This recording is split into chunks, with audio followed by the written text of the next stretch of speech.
اس video کو like کریں، ہمارے چینل کو سبسکرائب کر بیل آئیکن ضرور پریس کریں۔ حضرت الیسع علیہ السلام، قرآن مجید میں حضرت الیسع علیہ السلام کا ذکر مبارک 2 مرتبہ آیا ہے۔ آپ حضرت الیاس علیہ السلام کے نائب اور خلیفہ تھے، اور آپ ان کے چچا زاد بھائی بھی تھے۔ ابن اسحاق کے مطابق ان کا نام الیسع تھا، اور یہ خطوب کے بیٹے ہیں، لیکن ابن عساکر نے ان کا نسب نامہ یوں نقل کیا ہے: الیسع بن عدی بن شوتم بن افرائیم بن یوسف علیہ السلام۔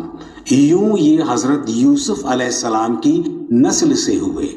حضرت الیسع اپنی ابتدائی عمر ہی سے حضرت الیاس علیہ السلام کے ساتھ رہتے تھے، اور ان کے انتقال کے بعد اللہ تعالیٰ نے بنی اسرائیل کی رہنمائی کے لیے حضرت الیسع علیہ السلام کو نبوت سے سرفراز کیا، اور انہوں نے حضرت الیاس علیہ السلام کے طریقے پر ہی بنی اسرائیل کی رہنمائی فرمائی۔